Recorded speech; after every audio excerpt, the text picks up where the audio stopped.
Namaskar friends, myself Deepak Kumar Rath. I welcome you to the digital media of Uday India. Friends, on my regular column that is Bhartiyata Ka Shankhanad. Today I want to speak about China's economic policy, China's debt policy, debt trap policy. Friends, China's debt trap policy is a strategy of lending money to developing country at a highest rate interest. It is their habit to give loans on high interest rates with strings attached. That is the key point. These strings often include requirements that all the borrowers use Chinese contractors and materials, or that they grant China control over strategic assets. That is their strategy. Friends, as a result, these countries become increasingly indebted to China, and they may eventually be forced to cede control of these assets to China. And this policy is dangerous for the world because it can lead to debt crisis, political instability, and even war. When countries become too indebted to China, they may be unable to repay their loans, and this can lead to defaults that can trigger a financial crisis. Friends, in addition to that, I must say you that the strings attached to Chinese loans can give China undue influence over these countries' economies and politics also, and this can lead to instability and even conflict.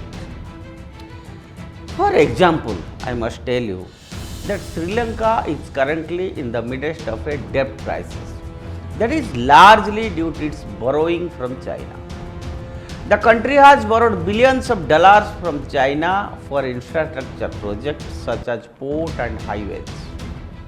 However, these projects have been plagued by corruption and mismanagement, and they have not generated enough revenue to repay the loans. As a result, Sri Lanka is now struggling to make its debt payments. This debt crisis in Sri Lanka has had a number of negative consequences. The country's currency has lost half of its value, inflation has skyrocketed, and the economy has contracted. The government has been forced to impose austerity measures that have led to widespread protests in Sri Lanka. And in addition to that, China has used its leverage over Sri Lanka to gain control of strategic assets such as Hambantota port.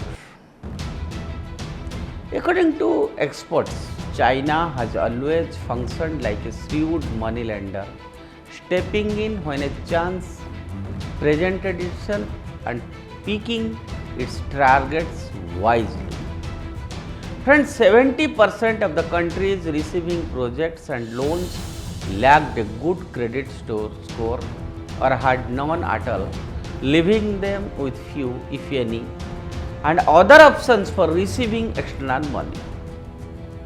And these countries were resource rich or strategically positioned. By acquiring numerous project assets as collateral, China protected its preferences. Lending has therefore been followed by asset grabbing.